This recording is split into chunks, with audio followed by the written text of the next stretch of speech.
You're listening to the Academy Podcast, presenting an innovative curriculum for personal growth. Sit in on exclusive conversations with influential people as they share the secrets that made them the front runners in their industries. Now here are your hosts, Austin and Kagia. Welcome to the Academy Podcast with Austin and G. As always, we are glad to be with you all. Glad that you all spent time to join us for the next few minutes. We're talking to a retired minister today, so we want you to share this with those ministers closer to retirement, and he got a lot to teach all of us. I'm just thinking, man, this thing, years go by differently. The older you get. When I was young, it took forever for my birthday to come back around. But now them things just every time I turn around, what? It's my birthday again? It's like, what you giving me this for? You don't want it to stop coming, though. You don't want it to stop coming. You don't want those birthdays to stop coming. That's right. We want those birthdays to keep on coming. You don't want to consider the alternative to them stop coming. It's not like it's multiple choice. It's not like it's multiple choice. It's only one choice if they stop coming. If they stop coming, it's hey. That's right. We're not gonna wait to bring our guest on because he's here to drop knowledge. That's a good word right there, man. We're excited for those who don't know yet. We're excited. G, go ahead. Who we got on the pod today, man? Listen, we got a gentleman. I was exposed to him a couple of times through the conference when they would bring in people to do seminars for the pastors. I was first exposed to him doing a seminar on stewardship. Then I was exposed to him doing one on evangelism. And I was like, we got to bring him to the church. Found out he was my sister's pastor. So it was on and popping. Got to bring this guy. And he's come to my church on multiple occasions, and just glad to know him, and the whole experience of having him come around my people is unforgettable. You're done well when you come back, and you're done well when you come back twice. Without further ado, let's bring him in so the people that are watching via Facebook and watching via YouTube can see who we're talking about. This is the man of the hour, Dr.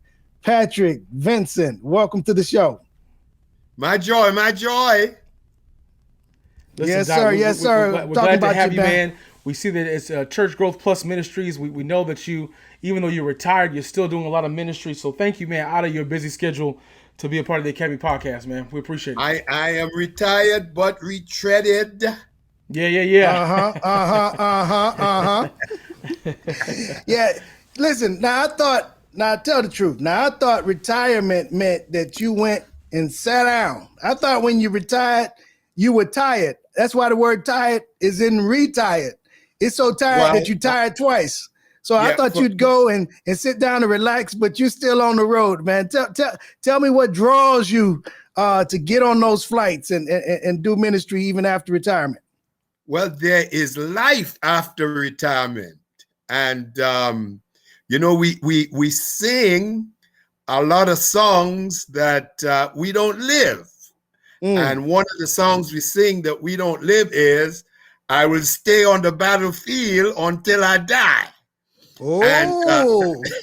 And that has been my goal, to stay on the battlefield until I die. And so until the Lord calls time on me, I am going to stay on the battlefield. That's my goal. And so it keeps me motivated until it's my time. Yeah. Father Time is the only one that's undefeated. And until my time, till he calls time on me, then yes. I know that when you retire, you are in the fourth quarter. But I'm hoping that this is not the 2-minute warning. I pray every day that this is not the 2-minute warning. Hey, and if you want to know the truth about it, like the fourth quarter is the best. If you only want to watch one quarter of a game, you don't watch the first quarter because it could change. You don't watch the second quarter because that's just the beginning. No, you watch the fourth quarter. So hey, you in the right quarter. All right. Yo, Dr. Vincent, just want to ask, man, for me and Pat Scott, we're active in ministry in terms of just, everyday stuff. But for guys like you who have been strong in the field, and then even though you see the word retire, you know, a lot of guys, especially in the Adventist church and ministry, that really just means another level of ministry where you all are still serving, still almost preaching every single week. When you did retire, was it another level you wanted to go to? Did more doors open up? You know, what was that like for you? Absolutely. I keep a full schedule. Matter of fact, a fuller schedule than when I was in active ministry. And I think that what has opened doors for me has been the effectiveness of the ministry that I had. It has created a demand. And then I am also discovered that our church is in a crisis for growth. Most of our churches are either in decline or their growth has plateaued. And so the most critical and crying need of our denomination is for church growth specialists to teach our congregations how to recalibrate and how to grow their church to where there is a great commotion about the Great Commission. Yeah, that's good. A great commotion about the Great Commission. The Great Commission, yes, that's what I try to create in churches. A great commotion about the Great Commission. All right, so I heard about when Phil Jackson first came to the Lakers. They had already had a few coaches, but they couldn't win. Like, they kept getting beat by Utah. They were killing me every year. You know, we had the players. We had Eddie Jones, Kobe Bryant, Shaquille O'Neal. We had Rick Fox. We had the players, but we could not win. But then when Phil Jackson came in there, and when he talked, it was different than when Del Harris and the other coaches talked. Because when he talked, he already had the rings. He already had the championship. So when he talked, they listened. And then after he came, of course, they started winning championship after championship because he had already been there and done that. So one thing I appreciate about some people who go out and do seminars is that they go out from a place of knowledge, not just going out and telling people what to do that they haven't already done. But the reason you can do seminars on evangelism is because you have done successful church evangelism. The reason you can do seminars on stewardship is because you've had success in church stewardship. And so I'm glad to be talking to somebody who does seminars on something that they are truly a specialist at. And so tell me about the different seminars you do and how they relate to, you know, what your success in the home front. Okay, now during my ministry of 44 years, I can identify the years on one hand in which I did not baptize over 100 people in the churches that I pastor. Wow. Large and small. The Lord has gifted me with success based upon certain principles that I practiced while I was in active ministry. And it is out of that context now that I function, because the church for me has always been not just the base of evangelism, but also the place for evangelism. Yeah. And that is what I try to communicate to churches, that in order to grow, their churches must become the base as well as the place for evangelism. So the most vital element of church growth is transforming the divine worship service on Sabbath morning into an evangelistic event. Now, the Bible said. So are you saying that church is not necessarily for the people that's been coming all the time, but for the people that you want to come? Absolutely, absolutely. The Bible says that the Lord added onto the church daily such as should be saved. Now, in how many of our churches do you see people joining daily? Not any, not many. The church at its birth was the church at its best. And if we are going to grow, we have got to mimic the church at its birth when the church was at its best. And when the church was at its birth and at its best, the Bible says that the Lord added on to the church, not every summer, not every crusade, not every revival, not every revelation seminar, but the Lord added on to the church daily such as should be saved.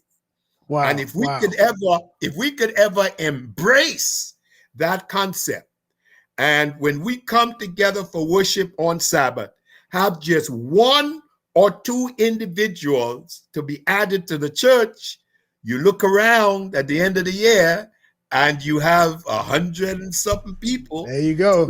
So that's the key. That's the key. So let me ask you this. Let me ask you this, Dr. Vincent. Has this shifted, or has your, not just stance, has your practices updated because of COVID-19? We know that the message is the same. We know that ministry is now different, though. We're online more. We're going to have to probably do some more hybrid stuff, as we still got people who are concerned about being in buildings. We know that the methods have got to be, not be taken away, but build. What do you say for the pastors that have to, or leaders, church leaders that got to do some hybrid ministry where it's online, and it's in person? What have you seen in COVID-19 that has produced growth despite the pandemic? Well, I think it's important for us to understand that what I am recommending to churches is not the only way to evangelism. You catch fish based upon the bait that you use. Right. So what COVID-19 has taught us is that digitally and virtually, we can use one kind of bait that's in the water. Community involvement is another type of bait that's in the water. Right. What I'm recommending for churches is another bait that's in the water. And it will take all of the baits working together in the water so that we have as many baits in the water as possible in order to catch different type of fish. Right. Now, for the Adventist church, what we have not been able to do is to diversify the types of evangelism that we have done. Right. We have had the E.E. Cleveland, C.D. Brooks type, and that was the standard. And pastors like me who were not gifted in tent evangelism and personal evangelism became frustrated until I went back to the scriptures and understood that public evangelism is one gift that is unique to a pastor's or an evangelist's giftedness. And just like Paul was a public evangelist, he said to Timothy, do the work of evangelism. Right. And I think if every single pastor did the work of evangelism, then he would see his church grow. When you saying do the work, I think, and I appreciate you saying that, because I think, especially as the years have gone by, where people aren't doing tents anymore, it's a lot more community oriented. You got to see growth. It's a lot more, not just doing evangelism. When you talk about event evangelism, it's not just 3 times a year. You got to do it every single Sabbath, Wednesday night. Is your theory based on the fact that 24/7, 365 days out of the year, we got to have some evangelistic tone? Do you think we've gotten away from that, or do you see the shift there? What? Absolutely. Well, I think, getting back to the analogy of Phil Jackson, I think that when a pastor goes into a church, he has to understand what the whole concept of his leadership strategy is. Right, right. And leadership is based on 3 vital components. It begins with number 1, vision. The Bible says where there is no vision, the people perish. Yeah, but that's right. The converse is also true. Where there is no people, the vision also perishes. So it takes pastor and people working together.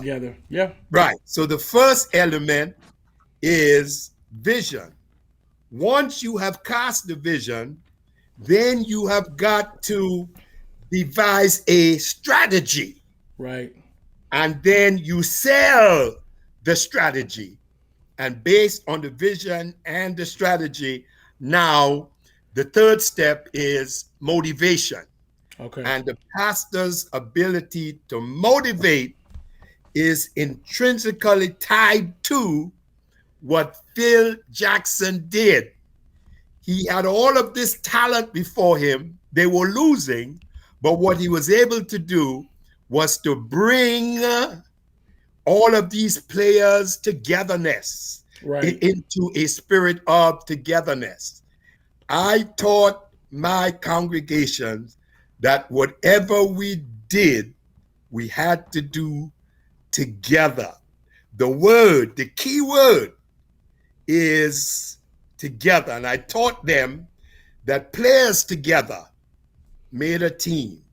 Soldiers together made an army. Yeah. Bricks together made a wall. Shingles together made a roof. Links together made a chain. Drops of water together made a river. Flowers together made a bouquet. Trees together made a forest. Yeah. I taught them that one snowflake isn't very much, but enough snowflakes together can shut down an entire city. And one member isn't very much, but enough members together can turn your community upside down. Yeah. Hey, it takes the whole church sharing the whole gospel to reach the whole city. And if your church could ever embrace that, then you can turn that city upside down. Now, Dr. Vincent, I want to ask you that too, because you're making some great points. We got people that believe in the vision, but then you got people that don't believe in the vision. Now, your stance on the people that might have given you a hard time is what? We gonna roll regardless? Yes. That was a quick answer. I used to say, and I still say in churches, when you get ready to unite people, those that's going, let's go. Yeah. Those that not, get out the way. Yeah. And there's no hard feelings. There's no hard feelings. We just gonna keep rolling. Those that not, get out the way. That's good. I don't think my imagery is right. I don't think I'm saved, because what I'm thinking right now is you either on the bus, behind the bus, or under the bus. That's right. Absolutely. That's another way of saying it. That's a very apt way of saying it. I don't think that's real holy. We don't want nobody under the bus. Right. And I used to get criticized for a lot of the unconventional methods that I use. And I would also teach that I like the way I am doing it better than the way you are not doing it. So that if you don't like the souls that I'm bringing in here, you bring me some of yours. Show me how to do it. And that shut the critics up. I'm going to just have to repeat this. I'm just going to repeat this for anybody that missed it. I like the way that I'm doing it better than the way that you're not doing it. That's right. So, Doc, because how often, go ahead. how often have you seen a critic in your church that's doing something to help the church? And if there were no doers, there'd be no critics, because there'd be nothing for the critics to criticize. And Absolutely. so you can't criticize if you are going to unify to evangelize. That's it. So, Doc, you've been traveling around again. We want to talk about the fact that you do seminars, and I appreciate your professionalism and how you go about doing it. We first talked about the fact that you're not just teaching people what you don't know, but you already were successful in doing the thing that you go out and you deliver at these different churches around the world. So, but what I want to talk to you for the sake of those who have, an emphasis. When I bring preachers even to preach on Sabbath, I always want to find out, like, what is your thing? What is your passion? Because, we have an afternoon. I don't have to send you right back on the plane, but we could do something in the afternoon where you could really talk about the thing that is your passion. And so we covered the fact that you are an aficionado in certain things that you go out and teach. But now let's talk about your process. How did you, for those who want to take their seminar or their passion or their soapbox to different congregations, how did you go about building a Rolodex? How did you go about starting your first seminars? How did you become someone that people call? All right. There were two things. Number one, I set up Church Growth Plus Ministries as a not-for-profit, non-profit organization. Right. Over 44 years in the pastorate. I know a lot of people in a lot of places. I've pastored churches in Chattanooga, Tennessee, Birmingham, Alabama, Orlando, Florida, and here in Tampa. In 44 years, I've only pastored in 4 districts, 4 churches, that's it. I have averaged 11, catch this, 11 years in each district that I have pastored. Now to set this in context, that's back in the day when they would move pastors every 2 to 3 years, and still I averaged every 11 years in the churches that I pastored. So I know a lot of people, a lot of churches over the years, and I have currency and credibility with them. So they have partnered with me in supporting this ministry. And so I am able to go to any church, anytime, anywhere, without having to come up with a memorandum of understanding that this is what it will cost you to get me. Right. If you really want me to come and you can't afford me, I can afford to come. If you give me a love offering to support the ministry, I'm fine. If you're not able to do it, I am also fine. So that money is never a consideration.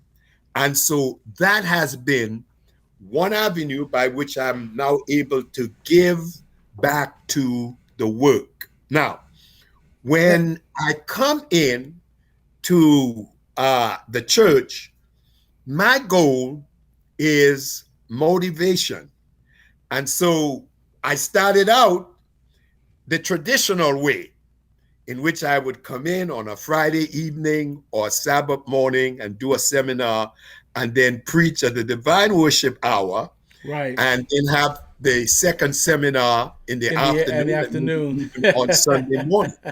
And then I discovered that after the divine worship hour, that the people disappear. I mean, they do a disappearing act, and I'm only left with just the faithful few. So what I have done strategically is to transform the divine worship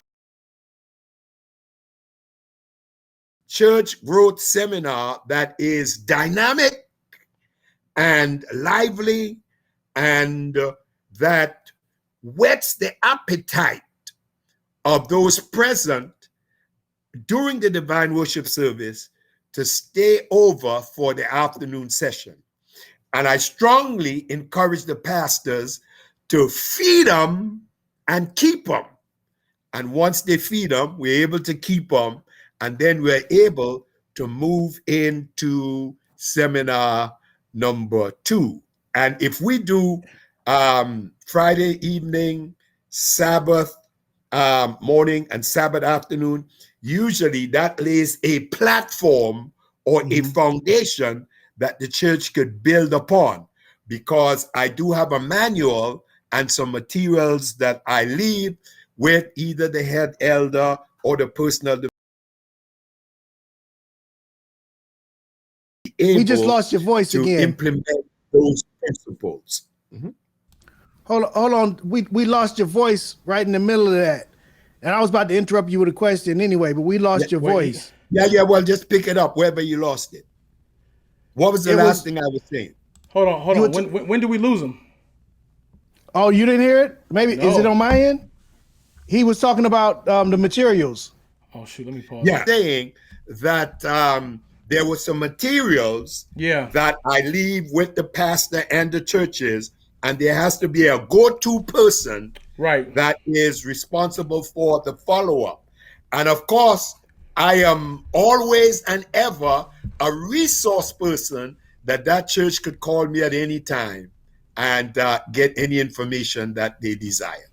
Hey, Doc, let me back up a little bit in this, because you were talking about just the whole process of coming in, and you talked about how traditionally you come in Friday, you preach a regular sermon on Sabbath, and then you do another seminar on Sabbath afternoon, but you've converted that Sabbath service into another teaching moment that wets their whistle for coming back in. Now, we know that when we send our people out to eat and they come back in, they trickle in from eating and they sit in the back of the church and they just kind of sitting all over the place. How do you go about, I just want you to tell the people, I've been there and I've seen it. How do you go about getting the people to kind of come up and really buy into sitting in close, getting their books out and preparing for class? How do you get them to do that when they're coming in from eating? Well, I have a number of ways of doing this, because there are certain actual principles that I teach. Right. One is that church is rehearsal for heaven. And wherever you plan to sit up there, get in the habit of sitting down here. That's a powerful motivational tool. The second was that I tried to use illustrations that are extrapolated from real life. And I was in Gulfport, Mississippi, and I was boarding the flight, and the flight was jam-packed. But when I got on the flight, I discovered that the seats up front cost 4 times as much as the seats in the back. Right. And they call the seats up front first class. First class. Yeah. And I teach that a whole lot of members are going to heaven economy rather than in the first class section. Right. And I try to get everybody from the economy section to sitting in the first class section.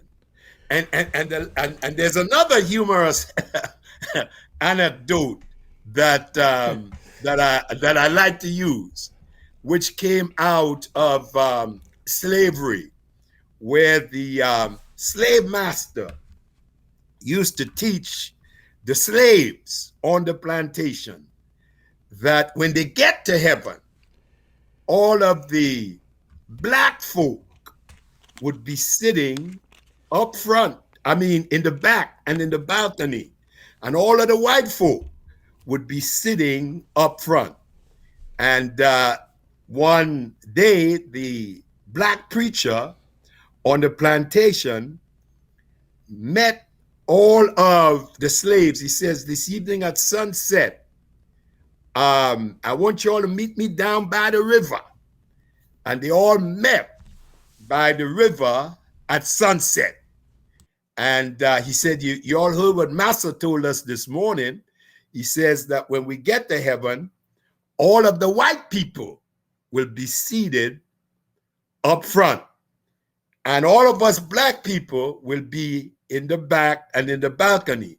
So he said, now this is what we've got to do. First of all, let us all plan to go to heaven. And then when we get there, let us all plan to get there early. Let us all plan to get there early. And then when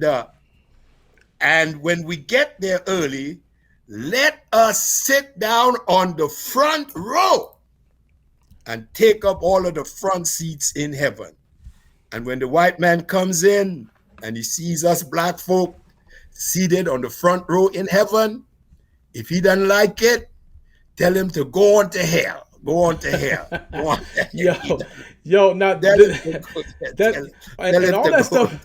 all that stuff is good. And I use that to emphasize the fact that wherever you plan to sit up there, get in the habit of sitting down here, which is first class. I think one of the things though that we gotta shift in the Adventist church especially is like that's just a rough time in general to after we've been in church all day, then we feed the people and then we do seminars after. Like we've got to change the mindset that this is like just like a corporation. This is training for kingdom building. So we've got the thing is too, we've got to look at this thing as when we hear seminars, it's almost as if people just think I'm gonna just sit down and not be active. We have if we're gonna do a training, we almost have to. And W. Snow in Huntsville, Alabama, does a good job of this. When it's training, it's like 3 or 4 days of just round tables, pencil and paper. There's light snacks and meals there, so where it's not heavy meals to keep people tired. But if you were to go to a seminar or a training session at Marriott Hotel by their employees or Delta, ain't nobody. It's gonna be jam packed. Nobody sleeping in the back, and if they're folk in the front, they got their notes out. I do think, Dr. Vincent, you make a really good point that we almost have to coerce our people to kind of move from the back to the front. But I think it's the mindset of what leaders are doing. Like no one's gonna come if people go home, and we know this too. If people go home after being at church, you know what I'm saying? If they go home and eat, you're gonna lose over 60% of your body. And I know, and really, and I'm speaking to the fact that as a presenter, as preachers, we've got to be, and pastors got to be careful that we not do a disservice to the presenter. We want maximum participants to be alert and to be effective. And I think overall as a church, we've got to, and I'm hoping that COVID kind of shifts that mindset some, that we do bring people in like Dr. Vincent to come train for us, that we set them up. Just like the preacher should be set up after the choir sings or the praise team sings, that we've got to set up our presenters and our teachers with people who are ready to. And if we got to just take the whole Sabbath from right after Sabbath school and just start the training off and we just take it in sections, we got to find different ways. But Dr. Vincent, I think that, is there ever a situation that you feel like, because, a lot of folk are going to hear this, a lot of preachers who've got small churches. I've got 10 members. I've got 7. I've got 15. Dr. Vincent, for those who say, is it worth it to bring a great guy like Dr. Vincent in? Talk to us about not just what you can do for the churches that may have the resources, but how does talk about the ministry that you do that benefits churches who are on the smaller spectrum? Okay, well, strange enough, my passion is for smaller churches. Yeah, okay. Because those are the ones that experience the most difficulty in terms of growth. Now, let me back up and address something that you just mentioned, which was so very apropos a moment ago. When I come into a church, I already know what the Adventist mindset is. Yeah. In the churches that I pastored, I educated my people. So I didn't have to do what I do in churches. Right. Because my members understood that we run seminars on Sundays, Monday, Tuesday, Wednesdays. I did it on an annual for 10 days. And I graduated the members and gave them certificates and so forth. And they were proud to become a part of, because I never hired Bible workers. I trained all of my Bible workers right out of my church. And now that in our denomination, Bible workers are a dying breed, what I see happening is when preachers get ready to run a revival or a crusade, they're pulling their hair out. Where can I find a Bible worker? Well, they're all in your church if you could just train them. And that's a part of equipping the saints. When I go into a church, I already know what the Adventist mindset is. Right. So I try to adjust that by actually maximizing the system as is, which is, listen, Sabbath is the day that everybody's here. Whatever you're going to do, you got to jam it in on Sabbath, because if you don't catch them on Sabbath, it's all over for you. It's over. For the rest of the week. Right. And that is going to have to be transformational in our organization. And that is why I sent Pastor Scott a copy of that book, The Post-Pandemic, Post-Quarantine Church, to see how the changes that need to be made are going to impact our churches. Yeah. And if we don't change, then we are going to be, as a denomination, we are going to be DEAD. Right. Now we're already dead. I mean, I'm reading a book now that this guy wrote called Resuscitating Evangelism. And for us, evangelism is on life support. But for so long, the problem with our church has been that conservatism has been the bane, the affliction of Adventism. Yeah. And we have been so afraid of not going out on a limb. Yeah. We won't climb up a tree and try to get some good fruit. That's because true. they're so scared of going out on a limb. Yeah. But we have to educate our members that we are in unconventional times, and it's going to take unconventional means. And for our church, we've got to understand that the message remains the same, but the methods must change. Now, I'm not talking about change just for change's sake. We have thrown out the beeper. We have thrown out the typewriter. But we have kept the microphone when it comes to communication. Right. Mm-hmm. So it's not a matter of throwing out the baby with the bathwater. It's a matter of deciding what's working and what is not. Yeah. Yeah. Right. Doc, So I'm talking about your. Go ahead, G. Go ahead. I'm talking about your seminars specifically now, before and after retirement. How important is it, or how much do you tweak and fashion your seminars so that, and how do you assess the effectiveness of this over that? I'm really talking about your organizational structure, like what you do in the seminar. How have you gone about making sure that even the seminar changes for the time, so it's still as effective as it was 5 years ago. Just so that you're not just going out spinning your wheels, just going out so that somebody can mark something off in the calendar. They tried, but actually making sure that it's effective. And we know you're effective because we keep calling you back. But how do you ensure that you're effective? All right. Now, that's a very good question. And understand that there are several challenges that are associated with this. The greatest challenge that is associated with training membership in the Adventist Church now is this. The average age in our church now is about 60 years of age. Right.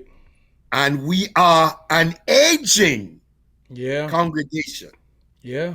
Now, evangelism is really young people's work because you got to have a lot of energy to do evangelism. Yeah. A lot of the churches that I go into where the median age, the average age is 60, they don't have any young people. It's just a group of folk that are aged. Yeah. And when you're aged, everybody's coming in with an ache or pain. You know, they're on a walker, they're on a cane, they're in a wheelchair, and there is not much energy in that church. Yeah. Now, the key here is to find out who are your most youthful and progressive and key in on those individuals. You don't need the whole church. You just need a core group of individuals. That's true. And then you use them to bring others in. And then as people come in to your churches, you train them. That is going to be the MO if our churches are going to survive. Now, it's too late in the game for people that are 75 years of age and, say when they come into mass seminar, they really don't have the energy to go out and do evangelism. What you're requesting. Right. The only people that they know are people in their concentric circle of contact, which is as old as they are, and they may be Baptist or Methodist, but they're thinking at their age about I'm gonna make a shift. Right. That's a good point.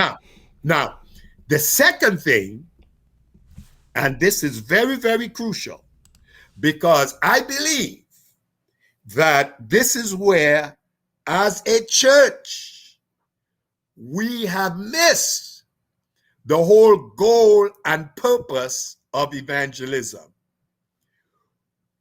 Today, 80% of the people that join our churches, we bring out of other denominations into the Seventh-day Adventist Church. Yeah. Our church, trust me on this, because this was the whole emphasis of my soul winning. Our church will grow 4 times as fast if we focused on the unchurched rather than trying to bring people who are in Baptist and Methodist churches into the Adventist church. The energy that it takes to abuse a man's mind. Yeah, that's a good point, Doc. And the state of the dead and health reform and dress reform, right? If we put that energy into a man who does not know Jesus Christ, it will be 4 times as easy win him on one witness and make him an Adventist, and then he has a blank mind and you could teach him exactly what we want him That's a to good know. Point. So, Doc, your answer to the question is transformational. Right. No, I agree. That's true. So what you're saying is what you assess and what you target are those you think that could do the work. So you focus in on those maybe younger, active, energized people that you believe can function as, because you're not going to do the work, you're doing the seminar. So you're saying that's right. You focus on training those who are going to actually do the work, and not necessarily everybody in the room. I mean, everybody's invited to attend because they need to know the mechanics and so forth. Right. And they can play a role. But the people that needs to be targeted are the people that can actually do the work. Yeah, Dr. Vincent, what you're really saying too is, and that was, I'm glad you answered it the way you did, because what it just does sound like, I think a lot of folk are tapping into the same people that they already know that aren't going to make the change.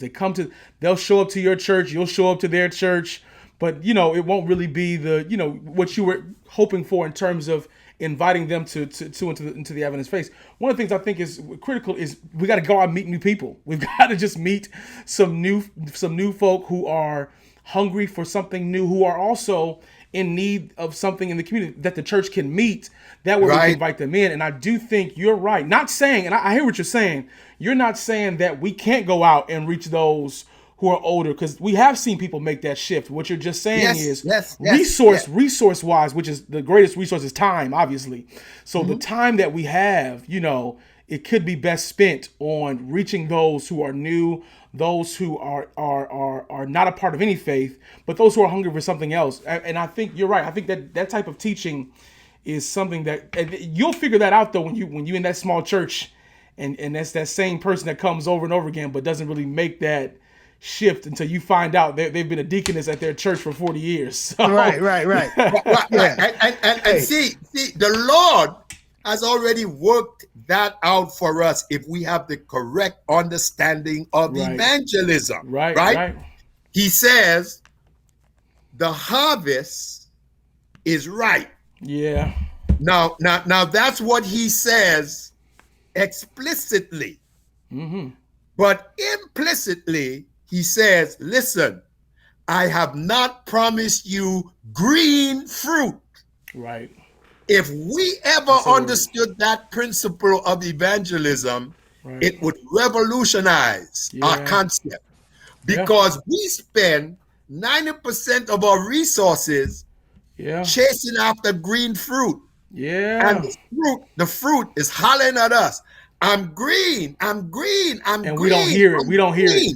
And we're not hearing them. Yeah, that's when a man says to you, listen, I was born a Baptist, I was bred a Baptist, I'm going to die a Baptist, and I'm going to be a Baptist till I die. Right. He's telling you, I am green fruit. Yeah. But we still think that we could convince him to make a transition from Sunday to Saturday, and he's not thinking about us.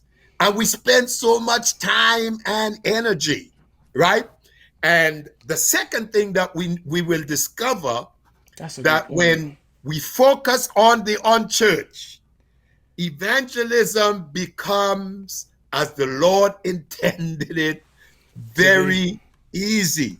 Right. Now, I think that Brooks, Cleveland, Rainey, McNeely, all of these guys were well-intentioned when they set up public evangelism as the standard. Right. But that was never the biblical interpretation of evangelism, and it was never the biblical template that God desired that we should follow. And how we have gotten so far away from this, some days I think about it and it is incredulous. Now, let's go back to the New Testament. And one of the most important biblical principles of interpretation is the law first mentioned. Anytime God wants to teach us something, he does it the first time. Yeah. And he says, now, you mimic this because this is how I want it done. I'm going to set it up for you the first time. Now, this is true of marriage. It's true of the Sabbath. It's true of gender. It's true of diet. It's true of everything that you read in the Bible. Now, it's also true of evangelism. And when we look at the template, the way the Lord set it up, the day of Pentecost, Peter preached one sermon. If you go back and read it and preach it in your mirror, it's about 10 minutes long, max. He never finished preaching the sermon. They cut him off. They say, man, we've heard enough. Stop preaching. We want to know one thing. What must we do to be saved? And he made, off a half a sermon, he made an appeal. 3,000 people came. Do you know how long it took 12 men to baptize 3,000 people? They were baptizing people 8 hours a day for 2 weeks to get to 3,000. We have moved from that to 8 weeks, 6 weeks. Now it's 3 weeks and a 2-week revival. God never intended that to be the way to bring people in. The way that we are supposed to do it is the way God set it up in the New Testament. Right. And here is Philip, the eunuch, and he's driving on his chariot, and the Holy Ghost said to Philip, now, here's a man that needs Jesus. Go show him the way, right? And Philip gets in the chariot, gives the man one study, and like a good old Seventh-day Adventist, Philip thinks he needs 28 fundamental beliefs. Yeah. And the man says, no, there's some water right here. I can't trust that 1 mile down the road, we're going to have another stream. How come I can't get baptized? Right now. And for all of the Adventists who believe that you have to have 28 fundamental beliefs, Philip baptized him right then. He knew nothing about the state of the dead, nothing about health reform, nothing about dress reform, nothing about the 2,300 days. The only thing that he knew was Jesus. Jesus. Right. And when you are targeting people who are unchurched, rank and file sinners who don't know Jesus, you can do that. The only reason we have to do all of this stuff we do with State of the Dead and all of that is because we are reaching Christians who are already Christians. Right. And so we need to redirect our emphasis. And this is something that a lot of older Adventists really don't understand, because one of the other reasons that our church growth is in decline is theologically, we are all messed up. We push the 3 angels message. But if you go back to the gospel and to the teachings of the New Testament, the power is not with the 3 angels message. The power is with the gospel, right? The Bible says that the gospel is the power of God unto salvation, not the 3 angels message. And we keep pushing that and understand why we don't have the power.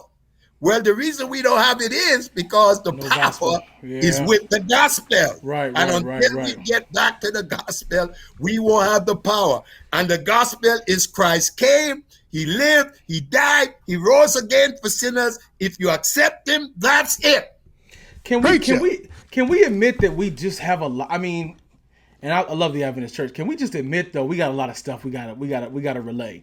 So it does take some time to, I mean, really teach that thing. And I do like what you're saying, Dr. Vincent, because those who are eager and want to have their life changed does not suggest that we won't still continue to study with them after we baptize them. That we won't continue. That we won't continue. We're gonna keep it going. I think it makes the study even deeper. That even after the 3-week, 4-week meeting, that we know for a fact. I mean, any good retention, we've got to go back over it and redo and continue to address and talk about these new things. I think I got it from Dr. Vincent. In fact, I'm just going to repeat it. I think I got it from him where he said you you can't clean the fish and then catch the fish. Right. You gotta catch the fish. We got it then in you clean the reverse. fish. We try to catch the fish before we clean it. And we don't understand that we try to clean the fish before we catch it. Right. And we don't understand that if we catch it first and get it in the boat, once it's in the boat, we can barbecue, we can fry, we can saute. There's a whole lot we can do with it. But you got to get it into the boat first. And that's where we have missed the boat as a denomination. Now, before you go on, what I did in my church is, I understood that it was very difficult to change mindsets in the Adventist church. And in our church, since we have such a bureaucratic system, everything comes from the top down and not from the bottom up. So I understand if I'm going to change this, I can't change the conference, I can change the union, I can't change the general conference, but I can change the church where I pastor. So I started it in my church first. And if the pastor will trust his member to put aside everything else that he has been taught and focus on sola scriptura, the Bible and the Bible only, and get them into the principles of the Word of God, that they will mimic these principles, and you will see the church will grow transformationally. Because I am not ashamed. I used to be. Come on, tell it. As I grew, in terms of what I thought God was calling me to be, I was not ashamed to admit, man, that I baptized a lot of people smoking and wearing jewelry and all of that stuff. Once they came to Jesus, man, I baptized them because that's the Bible way. And Adventists frown on the fact that people would join the church in the morning and get baptized in the evening in some of these churches and didn't know anything. But that was the Jesus way. When he encountered Zacchaeus, he said, this day is salvation come to your house, man. One encounter. This day is salvation come. What else you need? But if you don't educate your people, then you will find out that there could be friction in the church. But once, let me tell you this, once people start joining your church and they see it's working, the critics will even out, right? I agree. And I have had people to write the conference on me. And I had the conference president call me. And I said, well, Mr. President, I don't mean any respect, but what you want me to do? Unbaptize these people? I can't unbaptize them. They already been baptized. What you want me to put them out? They're already in, right? And you know the numbers game. When I sent 120 souls up there, I never had a president to call me up and said, well, are these people still smoking? Are they still wearing jewelry? Are they still drinking? No, man, he's happy to be able to report 120. He ain't concerned about that. So from every which way you look at it, it will work if you work it. All right, look here. Look, now, we brought you on here to teach us how to do seminars across the country, but obviously you're so passionate. We're so passionate about yes. I didn't get that debrief. But look, look, the preacher is so passionate about what he goes around the country to do that he ended up doing on the podcast. Yeah, this was better. This is good. Yeah. This was better. That's all right. So yeah, but okay, so it's too late. This podcast is almost over. But I do want you to tell us about the fact that instead of just coming in, you pre-worked, like you sent us our booklets first. You told us what to do after you left, and you plan to come back. Tell us how you cultivate that kind of relationship with the places that you go and do seminars at, instead of you just coming in and coming out like a substitute teacher, but that you actually plan ahead. You're not just showing a PowerPoint. Everybody in the church got a booklet. How many members you got? Order the booklets. And so can you just explain that to us real quick? Right. Now, a number of churches I go into, my presence is a hype for one day, right? But where it's most effective is where I send a booklet ahead. Each person has a booklet, and then there are go-to individuals in the church.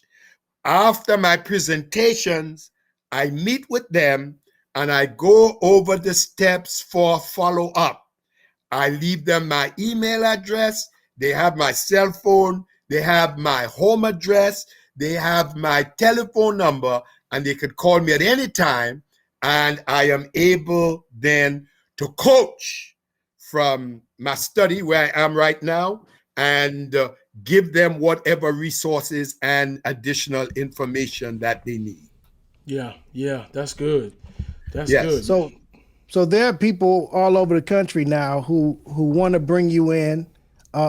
We know from being on this podcast that one of the things that he teaches is evangelism. That's his main go-to. But I've been trying to get him to come and do this stewardship seminar, but every time he comes, he does evangelism. I'd be happy to come and do the stewardship. That stewardship seminar that you did was so good. Methods are unconventional because remember now, everywhere I have pastored, I have built a church. Right? In Chattanooga, I built a church and a school from the ground up. Right. In Birmingham, church and school from the ground up. Wow. In Orlando, church from the ground up. And here in Tampa, in Orlando, school from the ground up. Here in Tampa, I built the church from the ground up. We purchased a building and converted it into a clinic, and we renovated the school. So the stewardship part of it is a different equation Aspect. from what we're talking about. Sure. Absolutely. So I know a lot of you all want to bring Dr. Vincent in. That you have to start early and plan ahead because he has booklets and he has already been on this. He already got booked for a great portion of the different years, and so. You got to get an early jump. When COVID set in, I have had to push the pause button on the travel. Yeah, churches that have technology have been able to sort of adapt to that. Yeah, but when the churches open up, I'm already committed. I'm already committed to picking it up right where it is and carrying it on. So if they want to get Dr. Vincent said, get him on Zoom, and he not coming in just yet. Get him on Zoom, Doc. Get him on Zoom. That's it. You don't have to fly him in. Get him on Zoom, man. So how do they contact you, Doc? How do they contact you? The address is Church Growth Plus Ministries.org. All lowercase. Church Growth Plus Ministries.org. Or they can write my number down. It is 813-994-2800. 813-994-2800. To all you ladies out there, he is a happily married man. So you calling for seminars. Now, all right. Listen, we never got to that clinic and that community, but hopefully on another time, this was already some good nuggets, man. We appreciate you coming on the Academy Podcast. Curriculum for Growth. We appreciate that, Doc. G, anything else you got? Hey, listen, no. We want you to stay on afterwards so we can chat a second before we let you go. But we thank you, and we thank all of you all who came to join us once again on the Academy Podcast, whether you're on YouTube or Facebook viewing or whether you're listening through Spotify or iTunes. We are glad that you came, and we can't wait to see you or for you to hear us once again next time. Peace. Take care, everybody. You've been listening to the Academy Podcast with Austin and G. Hit the subscribe button and come again. You can find us on Spotify, iTunes, YouTube, and of course, Facebook. Oh yeah, And if you know someone who could use the information you just gained, take a minute to share. Much love from the AP. Peace.